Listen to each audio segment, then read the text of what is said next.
जय जिनेन्द्र। वंदे तु सर्वसिद्धे ध्रुवममल मनोवमं गदिं पते वोच्छामि समय पाहुड मिणिमो सुध केवली भणिदम। पंच परमेष्ठी भगवान की जय हो। समय सार जी ग्रंथादिराज का निर्जराधिकार चल रहा है। पिछली कक्षा में हमने शंख के उदाहरण के माध्यम से ज्ञानी जीव का स्वभाव किस प्रकार विभाव रूप में अज्ञान में हो जाता है जब वह ज्ञानी जीव अपने आत्म स्वभाव को छोड़ देता है। शंख का उदाहरण आचार्य भगवान ने दिया था। जिस प्रकार शंख स्वयं अपने शुक्ल पने को छोड़ देता है तो वह कृष्ण पने को प्राप्त हो जाता है। आज की इस कक्षा में आचार्य भगवान अगली जो दो गाथाएं यहाँ हमें बता रहे हैं उसमें हम समझेंगे कि जहाँ पर राग होता है वहीं पर कर्मों का बंध होता है। जहाँ राग नहीं, जहाँ लगाव नहीं, वहाँ कर्मों का बंध भी नहीं है। इसलिए एक उदाहरण के माध्यम से, दृष्टांत के माध्यम से, राजा के उदाहरण से आचार्य महाराज यहाँ पर बतलाएंगे कि किस प्रकार जब कोई व्यक्ति राजा की सेवा करता है तो राजा खुश होकर के उसे सामग्री सुखोपभोग के साधन प्रदान करता है। उसी प्रकार जब जीव चाहता है कि मैं संसार में इस प्रकार के सुखों को प्राप्त करूं तो वो वहीं पर उलझा रहता है और कर्म उसे वैसी ही सामग्री प्रदान करा देते हैं। कहने का तात्पर्य राग ही संसार का मूल कारण है। यदि वह दूर होगा तो हम वैराग्य भाव को प्राप्त होकर के अपने ज्ञान शक्ति को जागृत करेंगे। यही बात आचार्य महाराज यहाँ कह रहे हैं। देखें गाथा क्रमांक 239। पूरी सो जह कोवि है, पूरी सो जय कोवि है, वित्ति निमित्तं तु सेवदे रायम, वित्ति निमित्तं तु सेवदे रायम, तो सो विदेदिराया, सो विदेदिराया, विविहे भोगे सुहोपादे। विविहे भोगे सुहोपादे। बोलिए, पूरी सो जह कोवि है, वित्ति निमित्तं तु सेवदे रायम, तो सो विदेदिराया, विविहे भोगे सुहुपादे। पूरी सो जह कोवि है, वित्ति निमित्तं तु सेवदे रायम, तो सो विदेदिराया, विविहे भोगे सुहुपादे। गाथा का अर्थ देखते हैं। पुरिसो जह कोवि है। पुरिसो अर्थात पुरुष, कोई मनुष्य। जह मतलब जैसे, कोवि मतलब कोई भी। उदाहरण के माध्यम से कह रहे हैं जैसे कोई पुरुष, यह मतलब यहाँ इस संसार में। वित्ति निमित्तम, वित्ती अर्थात वित्त, धन, रुपया, पैसा, उसके निमित्त, उसके कारण, तो मतलब तो सेवदे, सेवा करता है। किसकी? रायम अर्थात राजा की। जैसे, जह मतलब जैसे, कोवि पुरुषो, कोई पुरुष, यह मतलब यहाँ इस संसार में ऐसा देखा जाता है कि कोई पुरुष वित्त निमित्तम अर्थात धन संपत्ति की प्राप्ति के लिए उसके निमित्त वह राजा की सेवा करता है।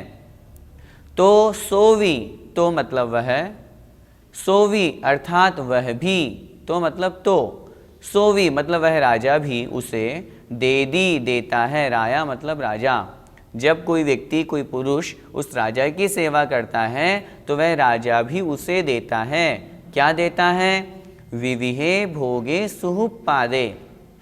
विविहे मतलब विविध, अनेक प्रकार के, भोगे अर्थात भोगों को, सुहुपादे कैसे भोगों को? सुहुपादे अर्थात जो सुखोत्पादक है, सुख को उत्पन्न करने वाले हैं, सुख को देने वाले हैं। उसी तरह वह राजा भी उस पुरुष को, जो उसकी सेवा करता है, उस पुरुष को सुख को देने वाले उन अनेक प्रकार के भोगों को देता है, भोग सामग्री प्रदान करता है। क्या मतलब? आचार्य भगवान यहाँ कह रहे हैं एक उदाहरण के माध्यम से, जैसे संसार में देखा जाता है कि यदि कोई पुरुष, कोई मनुष्य किसी राजा की सेवा कर रहा है, राजा की अभ्यर्चना कर रहा है, उसकी स्तुति कर रहा है, उसको जो चाहिए वो राजा को वह प्रदान कर रहा है, खूब उसकी चाटुकारिता कर रहा है, तो वह राजा भी उस पुरुष को, जो पुरुष उसकी सेवा कर रहा है, उसको यथा योग्य भोग सामग्री प्रदान करता है जो उस पुरुष को सुख देने वाली है, ताकि वह प्रसन्न रहे। वह राजा को प्रसन्न कर रहा है, राजा उसे प्रसन्न कर रहा है, ऐसा संसार में देखा जाता है। उसी प्रकार अज्ञानी जीव का स्वरूप आगे अगली गाथा में हम समझेंगे। एक बार फिर से इस गाथा का अर्थ समझें। जह मतलब जैसे, कोवि पुरुषो इह, कोई पुरुष यहाँ, वित्तीय निमित्तम धन संपत्ति के निमित्त, धन संपत्ति की प्राप्ति के लिए, रायम सेवदे, राजा की सेवा करता है, राजा को पूजता है, राजा को अर्घ्य चढ़ाता है, राजा को प्रसन्न करने के लिए अनेक प्रकार के कार्य करता है। तो अर्थात तो सो भी राजा, वह राजा भी उस पुरुष को सुहुपादे, सुखोत्पादक, सुख को उत्पन्न करने वाले, जिससे वह पुरुष प्रसन्न हो, वह मनुष्य खुश हो, ऐसे विविहे भोगे दे दी, अनेक प्रकार के भोगों को देता है। अनेक प्रकार के भोगों को देने का तात्पर्य है अनेक प्रकार की भोग्य सामग्री प्रदान करता है जिससे वह खुश हो। धन संपत्ति देता है, रुपया पैसा देता है, जो भी उसे उन वस्तुओं की आवश्यकता होती है वो उसे प्रदान करता है। ऐसा लोक व्यवहार में देखा जाता है। गाथा का भावार्थ देखें। जैसे इस लोक में कोई पुरुष धन अथवा आजीविका के निमित्त राजा की सेवा करता है, तब वह राजा भी उसे विविध सुख देने वाले भोग सामग्री अर्थात धन संपत्ति आदि उसे दे देता है, अर्थात प्रदान करता है। भैया जी, वह जो चाहता है क्या उसे वह मिलता है? हाँ, यदि उसका पुण्य जो वो चाह रहा है उससे ज़्यादा है तो वह उसे मिल जाएगा। कैसे? उदाहरण से हम समझें। यदि हमारे बैंक बैलेंस 1000 रुपये का है और यदि हम 5000 का चेक लगाएंगे तो क्या हमें वो पैसा मिलेगा? निश्चित रूप से नहीं मिलेगा। और यदि हमारे बैंक में पैसा 1 लाख रुपया है, हम 50,000 का चेक लगाएंगे तो मिलेगा क्या? निश्चित रूप से मिलेगा। क्या आपत्ति है?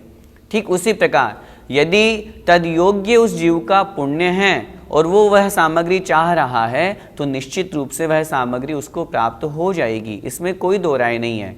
यहाँ जो राजा के सेवा करने की उदाहरण की बात की गई है वो इसी अपेक्षा से है कि वह सेवा कर रहा है, राजा उससे खुश हो रहा है और खुश होने के कारण से जो वह चाहता है वो उसे प्राप्त हो जाता है। लेकिन लोक व्यवहार में जो एक कर्म रूपी राजा का उदाहरण देकर के अगली गाथा जो हम समझेंगे सिद्धांत को, उसमें भी वहाँ पर यही समझना है, यदि उस जीव का पुण्य है तब तो वह सामग्री, पुण्य भी कितना, तद योग्य, जो उसने मांगा है उससे ज़्यादा पुण्य होना चाहिए। जैसा कि हमने अभी बैंक बैलेंस का उदाहरण दिया, मांग लिया हमने 1 लाख रुपए और बैंक में है 50,000 ही, तो 1 लाख कहाँ से मिलेगा?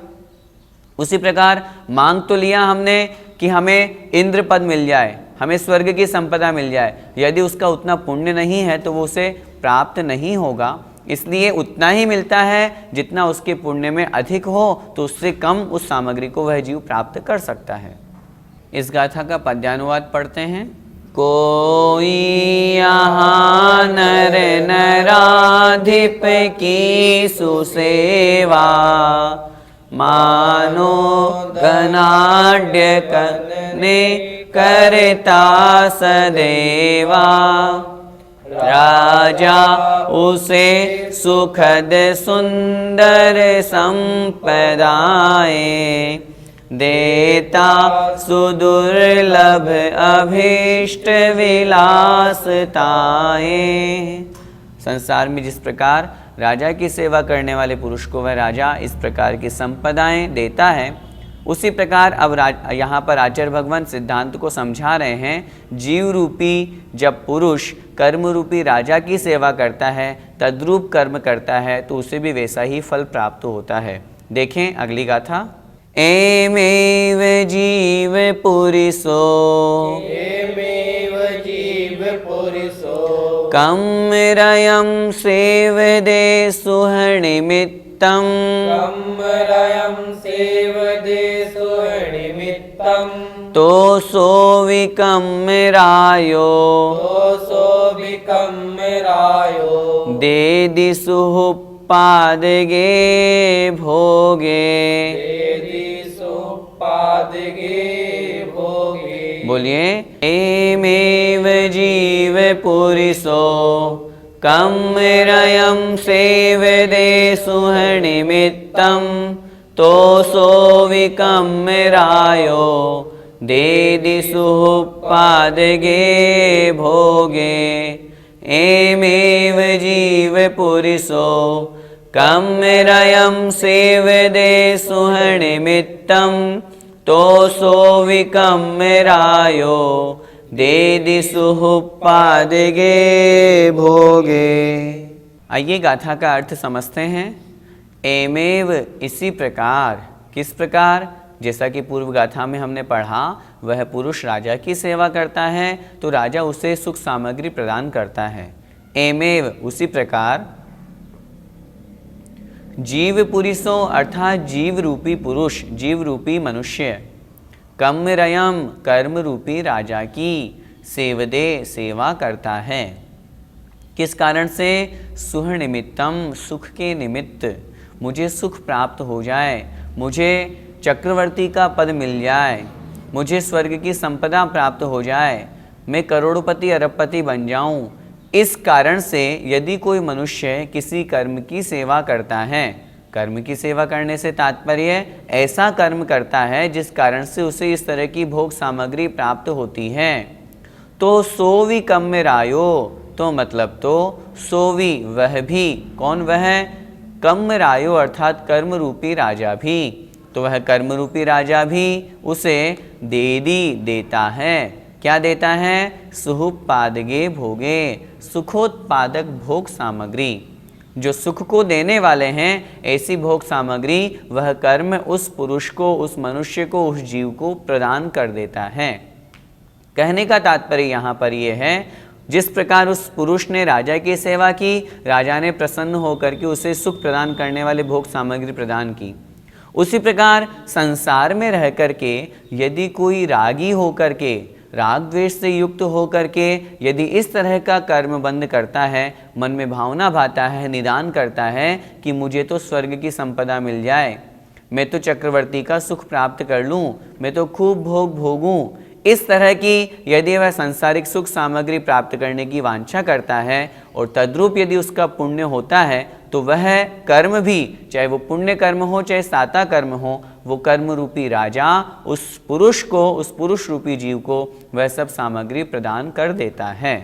कारण क्योंकि वहाँ उस जीव ने उस प्रकार का बंध किया है, उस तरह की इच्छा करी है कि वह सांसारिक सुख सामग्री चाहता है और तद्रूप उसने वो कार्य भी किया है। फिर से गाथा का अर्थ देखें। एमेव उसी प्रकार जीव पुरुषो जीव रूपी पुरुष कम्मरयम कर्म रूपी राजा की सेवदे सेवा करता है। किसके लिए सेवा करता है? कर्म रूपी राजा की। सुह निमित्तम सुख के निमित्त।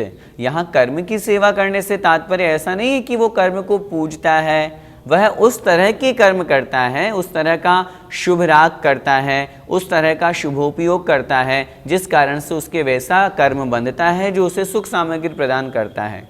इसलिए कह रहे हैं तो वह कर्म रूपी राजा भी, तो सो भी कर्मरायो अर्थात वह कर्म रूपी राजा भी उस पुरुष को, उस जीव को सुखोत्पादक, सुख को देने वाले भोग सामग्री प्रदान कर देता है। उसको उस पुण्य के अनुसार वो सामग्री, संसार के सुख प्रदान करने वाली सामग्री उसे मिल जाती है। गाथा का भावार्थ देखें। इसी प्रकार जीव पुरुष सुख के लिए कर्म रूपी राजा की सेवा करता है, तो वह कर्म रूपी राजा भी उसे सुख देने वाले नाना प्रकार के भोग देता है। भैया जी, सम्यक दृष्टि जीव नहीं चाहते हुए भी वह चक्रवर्ती कैसे बन जाता है? सम्यक दृष्टि जीव की भावना तो यही रहती है कि मैं मोक्ष पद को प्राप्त करूं। वह तो प्रति समय भगवान के चरणों में एक ही प्रार्थना करता है, भगवान दुखक हो, कम्मक हो आदि। लेकिन जब यदि वह ज्ञान और चारित्र का पालन नहीं कर पा रहा है, तो उस निमित्त से सम्यक्त्व के प्रभाव से उसे वहाँ पर चक्रवर्ती आदि का पद प्राप्त हो जाता है। सम्यक दृष्टि नहीं चाहता कि मैं चक्रवर्ती बनूं, लेकिन वो चक्रवर्ती के पद को प्राप्त कर लेता है। लेकिन चक्रवर्ती बन जाता है, फिर भी वो भोग बंध में ही कारण बने ऐसा जरूरी नहीं है। जब हम जम्बू स्वामी की कथा पढ़ते हैं, जम्बू स्वामी को पुण्य के प्रताप से रानियां प्राप्त हो गई, रानियों ने उन्हें खूब डिगाना चाहा, अपने रूप परिणमाना चाहा, लेकिन फिर भी वह सम्यक दृष्टि अपने आत्मभाव में लीन रहे, उन्हें वे रानियां नहीं डिगा पाई। उन्हें भोग की बहुत सामग्री मिल रही है। भरत चक्रवर्ती हैं, 6 खंड के राजा हैं, 96,000 रानियां हैं, लेकिन ये सब भोग सामग्री जब तक वो थे तब तक तो बंध का कारण थी, लेकिन जब उन्होंने उनका त्याग किया, यह भोग सामग्री भी उनको त्याग करके वह जीव अपने आत्मस्वरूप में लीन होकर के भरत चक्रवर्ती मोक्ष पद को प्राप्त हुए। तो कहने का तात्पर्य, सम्यक दृष्टि जीव की भावना तो यही रहती है कि मैं मोक्ष को प्राप्त करूं, लेकिन तदयोग्य क्षेत्र काल भाव नहीं होने के कारण से उसे संसार की उत्तमोत्तम सामग्री मिलती है, लेकिन उन उत्तमोत्तम सामग्री से भी वह बंध ही करे यह कोई अनिवार्य नहीं है। वो इनको छोड़ करके और मोक्ष की तरफ भी आगे गति प्रदान कर सकता है, मोक्ष की तरफ भी आगे बढ़ सकता है। भैया जी, निदान बंध क्या होता है? निदान बंध का अर्थ होता है इस भव में और आगामी भवों में मुझे सुख सामग्री प्राप्त हो, स्वर्ग की संपदा मिले, चक्रवर्ती बन जाऊं, मैं संसार का राजा बन जाऊं, इस भव में मैं अरबपति खरबपति बन जाऊं, इस भव में सब मुझे, मैं इस तरह का राजा बन जाऊं कि सब मुझे सैल्यूट करे। इस तरह जो भोगों की वांछा है उसका नाम है निदान। यहाँ पर प्रश्न चल रहा है, क्या कोई जीव इस तरह की वांछा करे तो क्या उसको ये सब सामग्री मिल जाती है? उत्तर मिलेगा, यदि उसके तदयोग्य पुण्य होगा तब तो उसे वह सामग्री प्राप्त हो जाएगी। हम सोचें बैठे बैठे कि हम सोधर्मेंद्र बन जाएं, तो ऐसे ही सोधर्मेंद्र नहीं बन जाएंगे। सोधर्मेंद्र बनने के लिए उस योग्य हमारा पुण्य अपने पास में होना चाहिए। यदि उतना पुण्य होगा, और मैं तो कह रहा हूँ यदि उससे ज़्यादा पुण्य होगा, तब तो यदि हम सोधर्म पद चाहेंगे तो मिलेगा। जैसा कि पहले बैंक का उदाहरण दिया, उसी तरह यहाँ समझना चाहिए, हमारे पास में अधिक पुण्य है और यदि किसी जीव ने उससे कम पुण्य सामग्री का कोई पद मांगा है तो वह उसको प्राप्त हो जाता है। उतना उसके पास पुण्य नहीं है, उससे ज़्यादा का वो निदान कर रहा है, तो वह पद उसको प्राप्त नहीं होता। अब प्रश्न हो सकता है, तो क्या सम्यक दृष्टि भी निदान करता है? आचार्य भगवंतों ने कहा है, सम्यक दृष्टि जीव की इस तरह की भावना नहीं होती है। सम्यक दृष्टि तो प्रतिदिन भगवान से क्या कामना करता है? भगवान दुख खो, कम्मक हो, बोहिला हो, सुगई गमनम, समाहि मरणम, जिणगुण संपत्ति हो मध्यम। वह सांसारिक भोगों की वांछा नहीं करता, भगवान से प्रार्थना तो करता है, भगवान से मांग तो करता है, लेकिन कैसी मांग करता है? भगवान मेरे दुखों का क्षय हो, मेरे कर्मों का नाश हो। कर्मों का नाश होना भोगों की वांछा करना नहीं है। वो सुगति में गमन भी चाहता है, हे भगवान मुझे जब तक मोक्ष पद प्राप्त ना हो तब तक भव भव में आपके चरण मुझे मिलते रहें, जिन धर्म मुझे मिलता रहे, इसलिए सुगति में जाकर के मैं अच्छा आपकी पूजा भक्ति स्तुति कर सकूं, मनुष्य पर्याय को प्राप्त होकर के संयम का पालन कर सकूं।